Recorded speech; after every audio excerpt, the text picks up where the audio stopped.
Doesn't look all too bad either. What's up, guys? Welcome back to another episode of the GQ LS conversion. LS build. LS 6L80 GQ.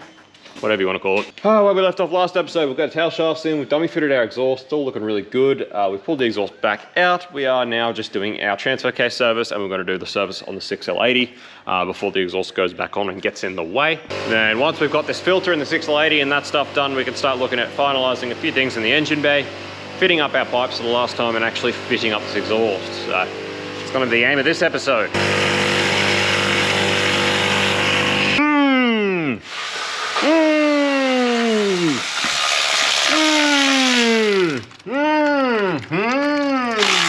I really don't understand why gear oil has to smell so terrible. It's probably the worst thing I've ever smelt, almost. Except for working in abattoirs is right up there. And you have a baby. I do have a baby, and I used to do work in boilers and stuff in abattoirs, and furnaces and abattoirs. That is smelly ass shit. And diff oil still is right up there with some of the grossest stuff I've ever smelled. It's disgusting. Disgusting. Well, I gave you the ratchet, you goon. Just wanted it the other way. No, I wanted you to fucking undo your belt. I won't put up with bullying in the workplace. That looks nice and clean. Not much on the magnet. The man gate looks pretty clean. It's not super sparkly, it's a little bit sparkly, but not super sparkly. Doesn't smell burnt, no sparkly bits, magnet gate's pretty clean. All good signs. Good signs for a healthy box. So while we got the pan off, like at some point in its life, it's been sort of jacked up and mistreated a little bit. The pan's a little bit bowy, so while it's off, Rex is gonna just try and knock it flat. Get the gearbox pan nice and flat, the way it should be. All right, guys, so we've got our ADF Dextron 6 or whatever it is. Good stuff for the 6L80.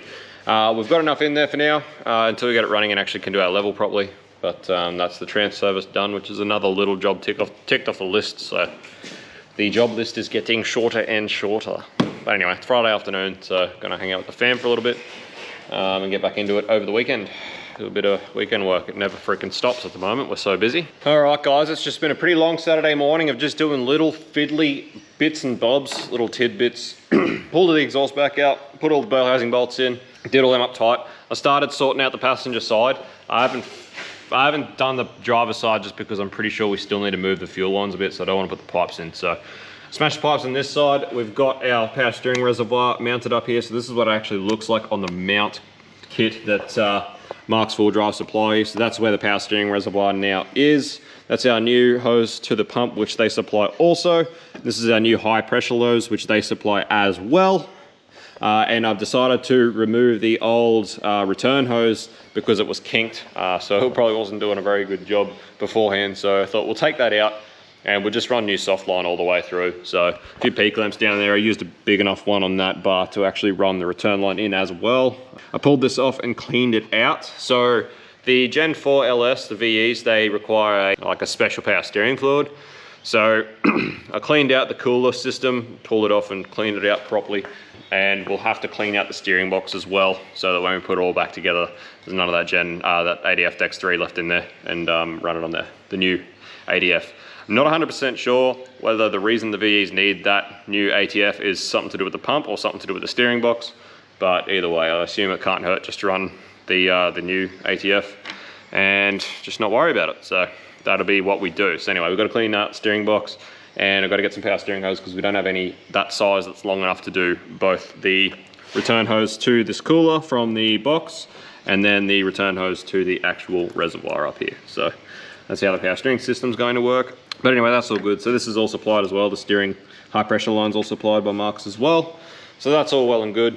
This is the fuel pressure regulator that they supply too. And they supply a quick connect fitting and a quick connect hose, which goes to the rail. So I've decided to mount it up here. They don't actually supply a mount, but the holes on the reg are actually the same spacing as a Mac valve. So I've just used a Mac valve mount and that's worked pretty well. P-clamped the old brake booster vac line to the firewall there, so that's all mounted. That wiring I'm pretty sure can go. I just have to trace it and confirm that it's all just for the gas system. After that, that bit of wiring can leave. So that's all mounted up there, that's all good. We've got our feed line here and our return line. So these fuel lines I think still need to just be tweaked a little bit before this pipe goes back in. But the other thing is we still got to get the starter in. We can't put the starter in now because we still don't have the loom. So we can't put the starter in because we need the loom to do the crank angle sensor before the starter can go in. And I'm pretty sure we're going to want to put the starter in before the pipes go in. Oh no, there's a fair bit of room underneath. We should be able to get it from the front underneath. Obviously actually bolted down the engine mounts now that we're happy where the engine is sitting, and we have got clearance on both sides for the pipes. Radiator's in for the last time, it's final mounted in there. It's nice to start going through and just do everything finalized rather than dummying stuff up. So yeah, we're getting there. So this side is more or less sorted apart from some power steering hose. And then the other side we've still got to sort out fuel lines and stuff, and then whack that pipe in, and that pipe's pretty sorted. Rex should be back this afternoon, hopefully with our new radiator hoses and a few other bits and bobs. And yeah, we're looking pretty good. At this stage, the biggest thing that's going to hold us up is going to be this loom, which apparently is still a few days off. Out of our control, unfortunately. The one thing that's out of our control is definitely going to be the thing that holds us up. It's just the way it goes. Anyway, the order of the hose for the trans lines, there should be plenty enough trans line there that we can make the power steering, what's left of the power steering line, out of that, what's left over. So there should be plenty enough in there to do all our trans lines and finish our power steering system. And we've got this 4-inch alloy elbow, which will be our intake. It's just going to have a pod filter on the end of it. The owner just wanted to do pod filter intake setup. Again, he doesn't really four-wheel drive with this thing, so just a pod filter's fine. Anyway guys, from here is going to be quite a bit of this just literally tidbit fidgety stuff. We've got to figure out the wiring, figure out what we've got to remove and leave and things like that. So it's stuff that doesn't really make for awesome content as we're going. So a lot of it's just going to be pretty much once we've sorted, then trying to thoroughly explain exactly what we've done, so that anyone else is doing this conversion might get a little bit of value out of it. But apart from that, it's just going to be little tiddly bits like that. So we'll just keep checking in as we go, and hopefully have this thing ready to go for as soon as our loom gets back here, which fingers crossed is the end of the week.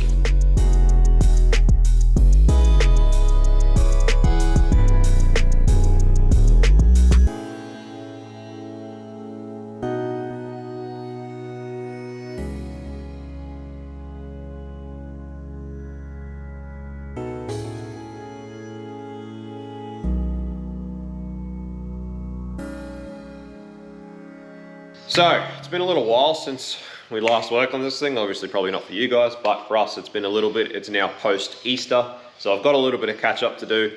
We had a bit of a development. For those of you who have been around for a little while, you will know that my partner has been having an operation to get her sinuses all drilled out and stuff for probably like 3 or 4 months now. We've just been getting screwed around by Queensland Health. But anyway, she finally had that just after Easter. And so one thing we weren't counting on is that she's actually on light duties now, which would include she's not allowed to lift our son. So I've pretty much been delegated full-time dad duties for the next couple of weeks. So I apologize. The next probably bit of time that we get working on this thing is going to be probably a little bit patchy as far as the content goes, because I can only come over and do a little bit of content and then go back home, and Rex will be doing a lot of it by himself. So unfortunately that's just the way it is. You've still seen the bulk of it. I apologize, but I'll just try and do my best to get it the way I can. Anyway, obviously this thing was meant to be finished long before Easter. We are still waiting on our loom. I have been assured that it is going to be here next week, so fingers crossed. Anyway, I'll take you through what Rex has been able to sort out in the time between Easter and now, which is, for starters, we've got all our trans lines in. We've got all them done. So as you can see, we come in this side, feeds this cooler, and then it comes out of that cooler into that cooler, and then we're going back. I don't know if he's sorted out going into the rad tank or not. It's sort of not the way that I planned to do it, because I plan to go into the other rad tank as well, but I don't know. I'll talk to Rex about it when he comes back up. But either way, our trans lines are pretty much sorted. Our fuel lines are sorted. So we actually bought a beading tool for this size fuel line from Airflow, so that we could actually cut the fuel lines back, re-bead them, and they're here as well. We just haven't hooked them up because we haven't confirmed actually which one's the feed and which one's the return at this point. So we'll confirm that too, and they'll get hooked up. Obviously, we still haven't got these pipes and starter and stuff in because we still need a loom to do that. A lot of you who work on LSs will know, to get the crank angle sensor in, you pretty much have to have the starter out. So we're waiting for the loom so that we can get the loom in, get the crank angle sensor on so we can get the starter in, and then we can get the pipes in, and then we can finish the exhaust. So that sort of held us up a bit on that point, but you know, apart from that, it's all sweet. We've test fitted it, you saw all that. So it's all ready to go as soon as we get this loom, hopefully next week. Oh, that's the other thing. Heater lines are done. They just need clamps. Obviously, we don't have any clamps here at the moment, but we've got a little reducer there for that one. The other one's the right size, so they're all sorted out as well. Heater lines are sorted. One thing I will have to do, you would have seen in a previous episode when I did the front end, I did put new O-rings on the condenser. They were just regular rubber O-rings, just total lapse. Didn't even think about it, but obviously I'm gonna have to pull them out and swap them out for actual AC O-rings. I was thinking about it the other day, I was like, it's not gonna work. Anyway, my bad.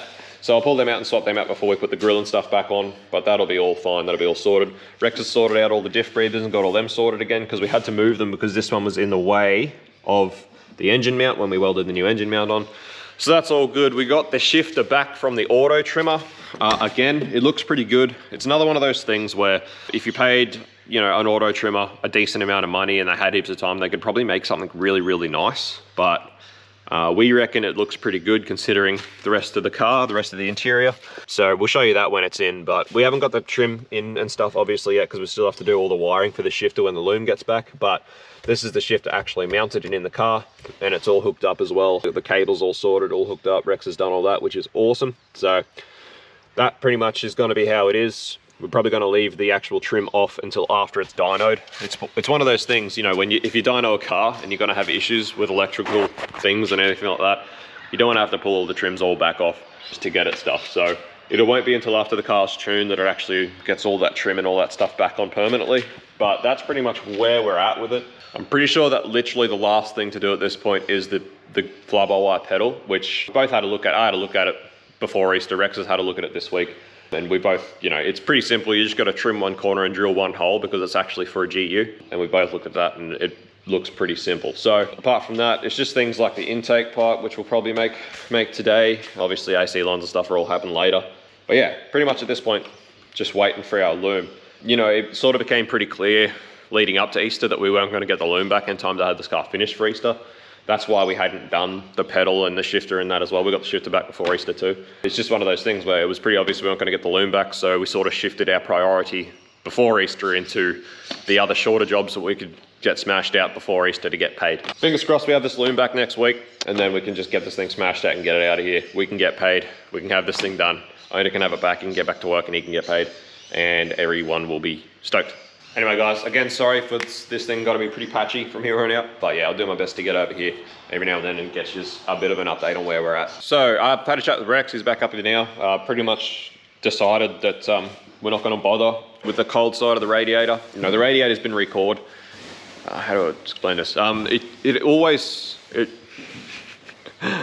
used to be a pretty big problem with a lot of cars that had transcooler through the radiator, the way these things do. What happens is that if you don't use distilled water and good coolant that has good corrosion resisting properties, you can actually corrode the pipe that travels through the tank, and what you end up with is your oil or the trans fluid and your coolant or water mixing, which obviously usually is a death sentence for your gearbox. So it's been recalled.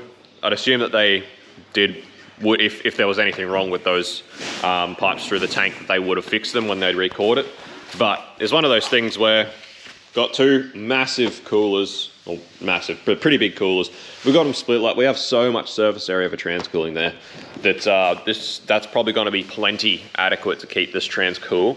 And it's probably not worth the risk of running it through the tank if we don't have to. So we're just going to see how it goes for now. It's pretty much what Rex came up with. So that's just how it's going to be.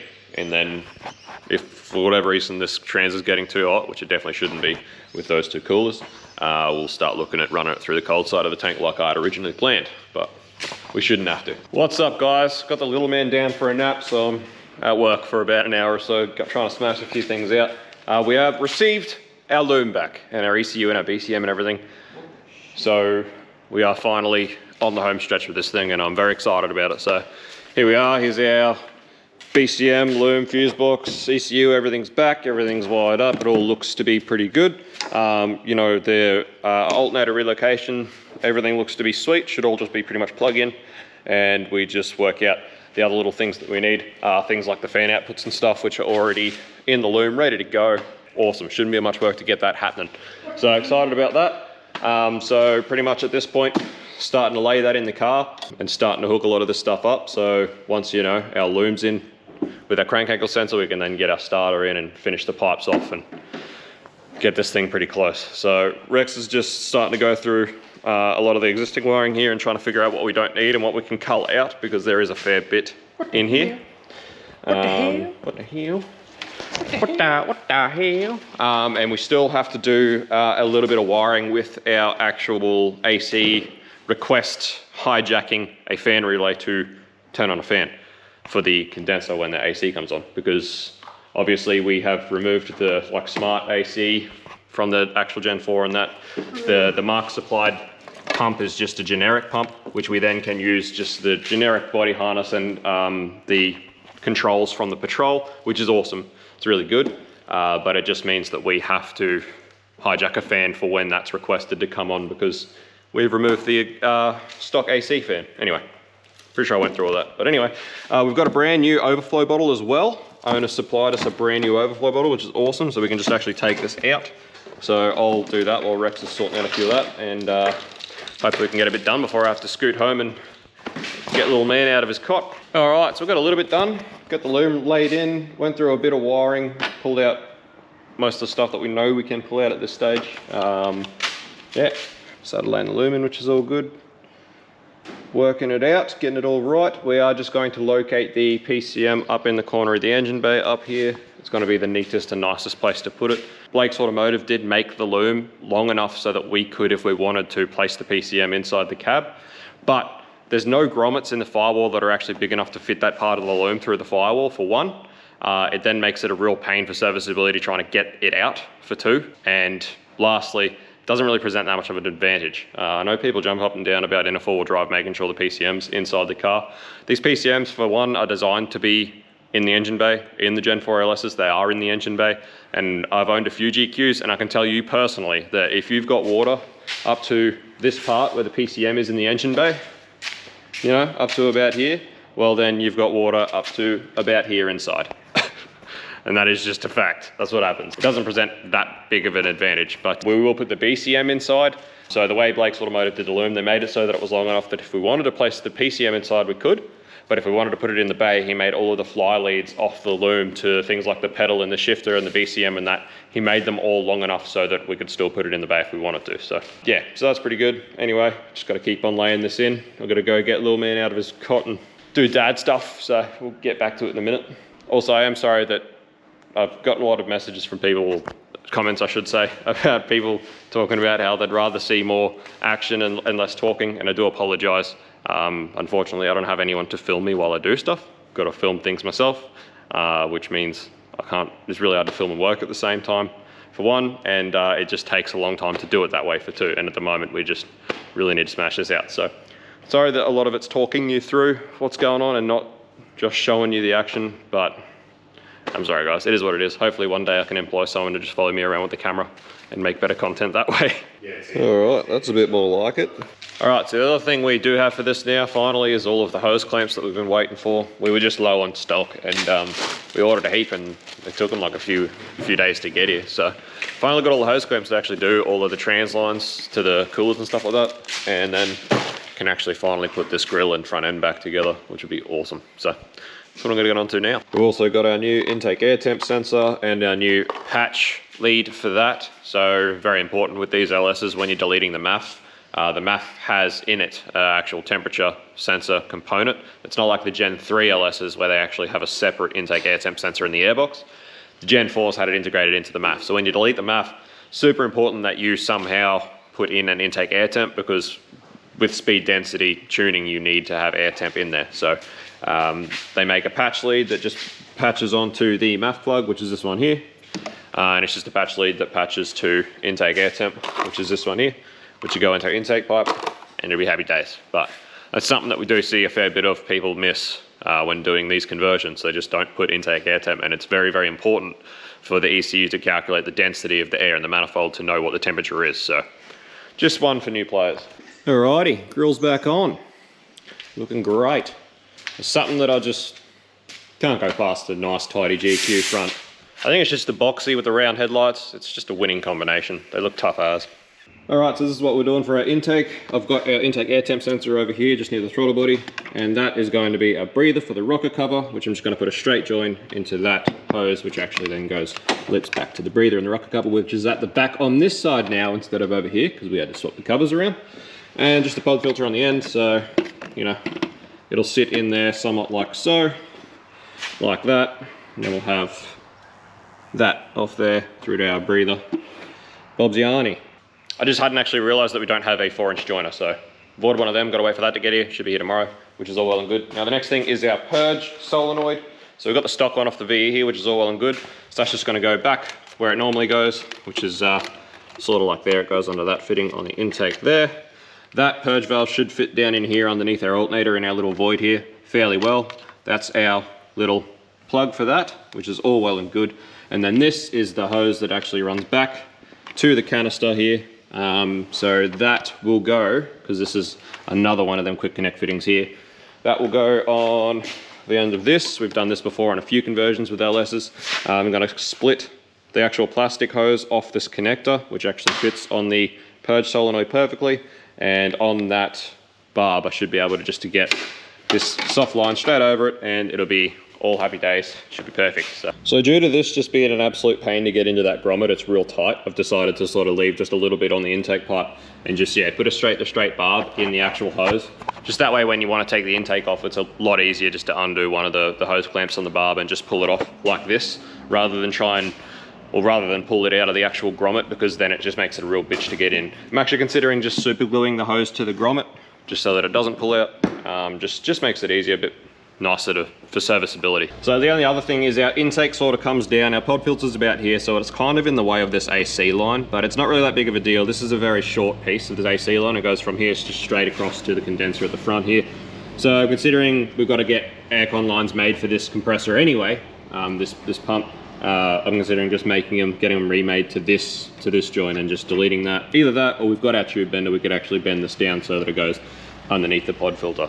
We'll have a look at which way is going to work better when we get to it, but yeah, I'll just wait for that joint to get in. All right, fits in there nicely, all of that, and as you can see, got our little quick connect on our hose. It just pops on there like that, and I'll tie that down so it's nice and pretty. And that's our purge valve setup sorted.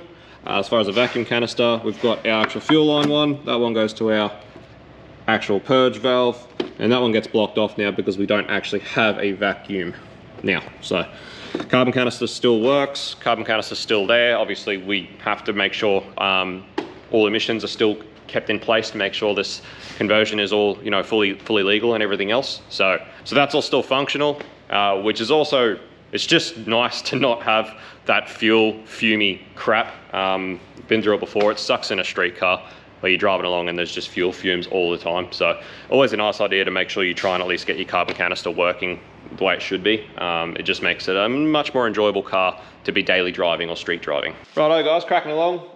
We've got all the starter wiring, heat shield, everything done. At the moment we're just pulling the fuel lines back off, and just where they come up the chassis rail, we are going to put, I put it here on the other side of the toolbox there, so it didn't hit me in the head.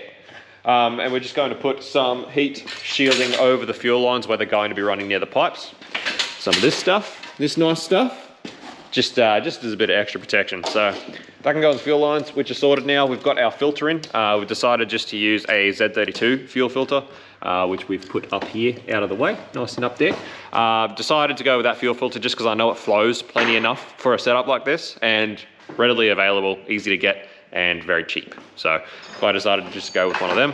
So we'll get ourselves a nice inline fuel filter there, and yeah, so we'll get this heat shielding on the fuel lines, then we can get this pipe in finally. After all this time, this pipe can finally go in. Change the plugs out for our new ones, put our plug leads on, and then we can start working our way back with the exhaust from there, which is nice, it's really nice. So we're gonna mount our fuse box probably up. I was thinking about mounting the fuse box on the firewall here so that it sits around here, and mounting the PCM down underneath somewhere around there. So everything's sort of all in one spot, keeps it nice and tidy. You know, all the LS based equipment to do with the conversion is all in the same spot. Just makes it nice and neat. Another thing I would just like to point out, which I'm not sure if I have yet in the build, is that this vehicle probably will never be used for any sort of serious off-roading. The owner is not really an off-road sort of person. This car does a little bit of towing and a little bit of work, and potentially maybe a little bit of beach work, but as far as actual four-wheel driving and off-roading or water crossings and stuff like that, it's probably never going to see them. That's why we haven't been worried about a lot of things being fully sealed. That's why we're putting this intake on with just a pod filter, you know, things like that. Actually, I'm pretty sure I definitely did talk about that when I talked about putting the PCM up there. This is the problem with filming over a few days. I always forget what I've said. But anyway, while Rex is doing that, I'll give you a good look at these pipes. So anyone that's doing conversion can sort of have a look. Got to clean up this flange, obviously. But, you know, as far as these pipes and stuff go, this exhaust system, personally, I think it's worth every bit of what Marks charges for it. Like I said at the start, I think we'd be very hard pressed to build an exhaust system like this, of this quality, you know, in a reasonable amount of time, to the point where it would cost less or the same as what this exhaust system costs. So again, for the price, it's pretty economical to buy it, and so far it all fits quite well. It's built pretty nicely. We're pretty impressed with it, honestly. All right, so as far as actually getting our cable management and stuff inside, as you can see down here, we've got empty dual grommet, which is awesome. That's really convenient, because we were starting to look up here and get a bit worried about how we were going to drill and where we were going to drill because of what's on the other side, on the inside here. It was going to be a bit of a pain, but down there's going to be fine. We'll put a little protection on that from that pipe, but you know, the good thing is this thing's just NA. It's not turboed or anything, so those pipes really shouldn't get that hot that there'll be a problem. With just a little bit of protection on the wiring, it should be fine forever. So these come in just behind here, so just in there is where those come in, so we'll be able to run our cables, and probably put our BCMs probably somewhere up under here out of the way, which should be fine, and that should all work really well. So we're just doing a little bit of clearance on these driver's side pipes. They're just a little bit close to the bell housing, so we just thought we'd give them a little bit of clearance from the bell housing. We're also going to need some O2 extensions, like extension patch harnesses for this thing, just because of how far back the O2 sensors are in the pipes. It's annoying that the secondary O2 plugs are long enough, but the primary's not. So we had to do a bit of modification to the starter cable, just because where it was routed, there was just nowhere for it to be out of harm's way on the pipes.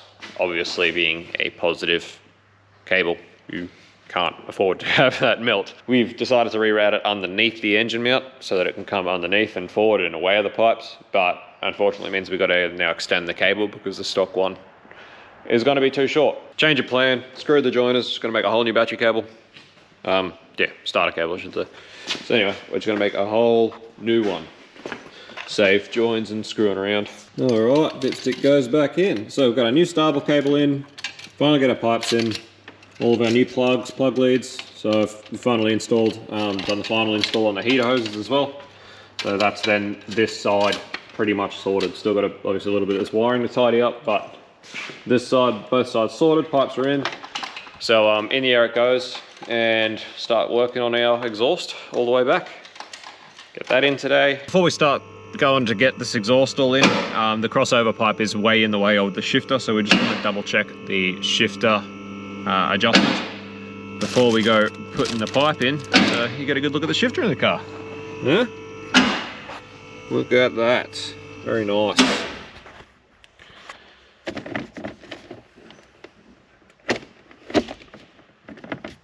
Park. That's in park. Oh, that's reverse. Yep. Neutral. Yep. Drive. Fucking spotty dog. You.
so we're working through this. As you just saw, we've sort of sorted the exhaust out and got all that sorted out. Made up some new earths. So these are our fresh earths for the battery and for the engine there. Nice and tidy. So we set them up so that we can actually earth everything, hook up the battery and start chasing wires that we need to finally hook up the rest of this loom. So we're just now starting to work through the wiring. Like I said, we've got the battery set up so we can start fault finding and playing around with the test lamp, trying to find our power and everything else. Just looking at wiring the fans and stuff. Normally to wire in high and low speed on like a 4th gen, you'd have a couple of relays or 3 relays to work the high low speed. It looks as though that Blake's Automotive has pretty much already simplified it to there's only 1 relay for each fan, and there's only 1 wire out of the fuse box for each relay. So the way that the actual fans are wired to this plug as well, it sort of makes sense to just simplify it so it's very conventional thermo fans where there's 1 and then 2 fans instead of having both run high and low speed. So looks like that's what he's done, so that's the way we're going to wire it up. So I've run the wires through the firewall there where I pointed out the other day, which is a nice little area. So we've got all that inside now. I've run the flybar pedal wire over to the driver's side where it needs to be. In behind the kick panel here, or not the kick panel, so the kick panel there's the old ECU. In here, right there, that dover is the old TCM, which we no longer require. So probably going to pull that out, and that's probably where I'm going to mount our BCM, because it's a perfect little area to mount the BCM.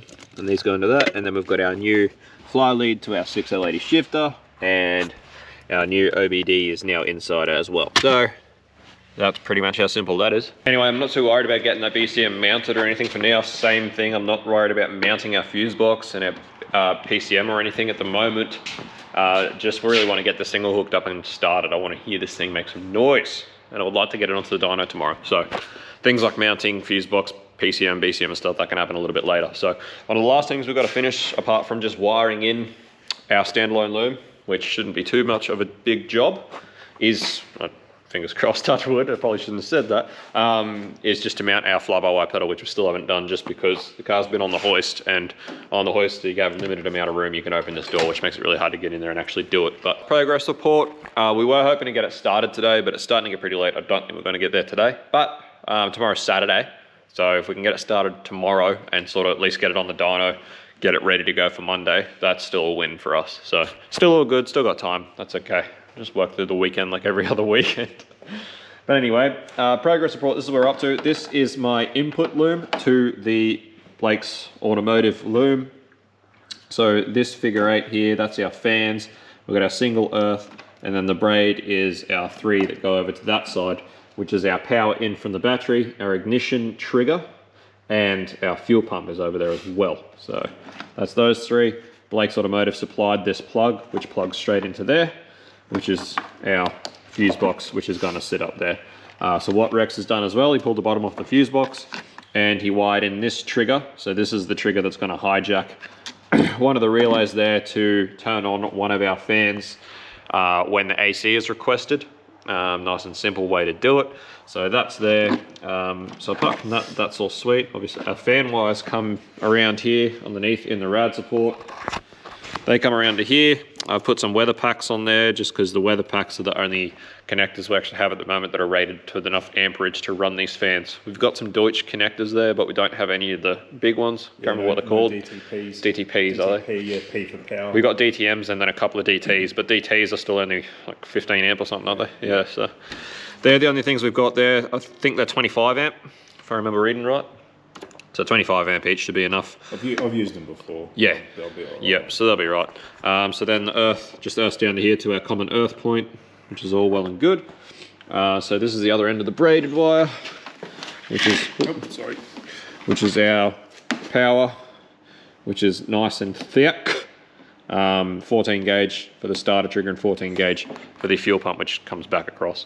So the only other thing I will do is there's already a fuse in the fuse box for the battery power, but I will put another fuse right up at the actual terminal for that power lead, just because if you don't do that, you've got all this opportunity for any short to happen in the rest of the wire there and cause a problem. So I don't know a lot about wiring, but one thing I've always been taught is to make sure your fuses are as close to the power source as possible. So anyway, the last thing that we're waiting for is we put the starter trigger from the new standalone loom onto the starter, and there is an input here that's been left out for our start signal. So at the moment we're just hunting around to figure out what the start signal is. We were having some trouble before and we figured out it's obviously because the auto's gone, there's no park neutral switch anymore. So that's why we couldn't find which one was the actual start trigger. So we're just looking into finding what is the park neutral switch so we can bridge that, which is obviously gonna have to stay bridged. And then once we've got our start trigger, we can wire that into the loom over there, which will be just another wire that runs on its own in line with that other braid. And then it's just a matter of plugging everything in and we should be right to go after that. That's pretty much what we're up to. Most of the hard work's done. It's just a matter of figuring out those last few things and then it's just a matter of plug and play from here. Once it's running, I'm gonna run around and check all of these other plugs that we've got that we haven't had to reuse since we've removed the TB, see what's live, see what everything does. And you know, see if I can get rid of the old ECU, start seeing what I can just start getting rid of. It's just, you could sit here and work it out while it's like this. If you downloaded the TB40 out, TB42, you know, the output, the wiring pinouts and stuff like that. Sorry guys, it's been a long day. But it's just gonna be a lot easier if everything's running and working to just be able to run around and figure out what we don't need and just yeet it, rather than try and sit here and work it out off a wiring pinout. So while Rex had the bottom off the fuse box and put in this trigger, so that trigger will just run off this, which is your AC request for the compressor. So once you request the compressor, which will just come from the button on the dash because it's super simple. Once you can request the compressor, it's going to trigger that relay and turn the fan on to start drawing air through the condenser. So pretty simple setup. The problem with trying to do AC requests through the ECU as being Gen 4, their AC request will be CAN, and so we'd need a CAN sort of what do you call it, adapter or converter to start. It starts to get pretty complicated. It's a lot easier just to hijack one of the relays and run the fan. The only other thing is we don't have idle up then for AC requests because the ECU doesn't recognize that AC has been requested, but being that this cam's not super obnoxious or anything like that, it should be pretty easy to tune around. So we're not that worried about that. But anyway, we're getting close. Should be ready to hit the key in the morning. So we're finally sorted, just plugging everything in and then we're ready to hit the key, which is pretty cool. Just went to plug a few things in and we've had a few issues with some of the crimps pulling out on the engine loom. So we're just re-crimping a few of them plugs just for get them back in there and for peace of mind as well. But I've got the pedal and stuff in there. I haven't mounted it. Just gonna chuck it in and hook everything up again. Just really want to hear this thing run today, really want to get it running today, make sure there's no issues with you know, oil leaks or water leaks or anything like that. Always good to make sure a bit ahead of time of these things, make sure we're not going to have any problems, and just run it and make sure everything's all sweet, make sure everything's all good with the wiring, make sure everything's working so that we know that ahead of time. And then probably tomorrow, which will be the next episode, I'd say, we'll start looking at tidying up everything and mounting everything. I just want to know today that all of the wiring is going to work and we've got no leaks and nothing else that's going to set us back. So we've written the ECU and the TCM, filled it up with water, and by all accounts we are ready to rock and roll. I think, did we end up putting the bung in that other O2 spot? No, we don't need to do that. Yeah, I might do that first actually, otherwise it's going to sound terrible. Yeah, it'll sound awful. Yeah, so because we're still waiting on one of the O2 sensor extensions for the wiring, we've only got one O2 sensor in at the moment, so we'll put that bung in the other O2 hole so that doesn't sound atrocious. And after that, we're ready to hit the key. All right, would you like to do the honors, sir? Keen. And here we go.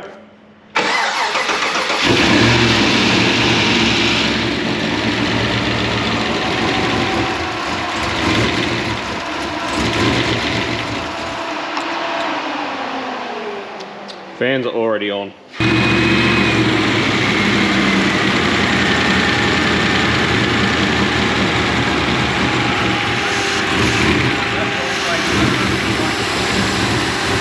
Yeah.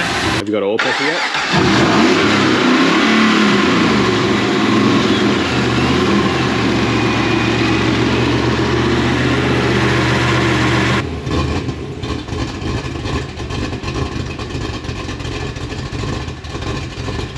Yeah, it's rich as. All right, so without the O2s, it's not doing too great at just sort of starting and running. Again, it's just a tune file that we have from another patrol that we just flashed in. So, you know, without having the O2s actually hooked up and working and having it in closed loop, we figured it was going to be a bit of a pain, and it's obviously very rich. There's TV. Can you crawl under there and take that bung back out?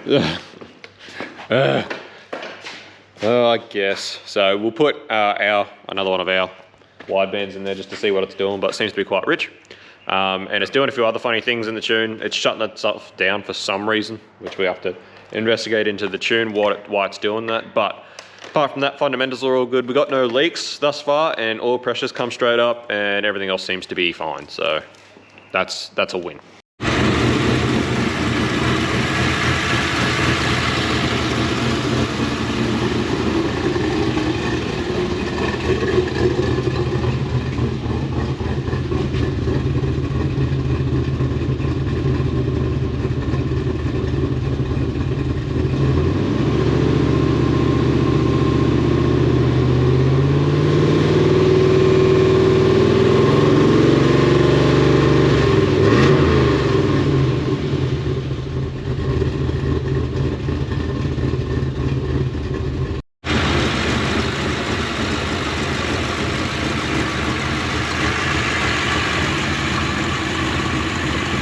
So, running much better now. What we found is we had two problems. Firstly was the coolant temp sensor wasn't plugged in properly, which is fine now. So it was wigging out because it didn't know what the coolant temp was. And secondly, the map scaling was out. So Rex has sorted that out. Now it's running awesome. Everything's all good. So that's awesome. No leaks, wiring all works. Everything seems to be working. So it's a really good win for the day.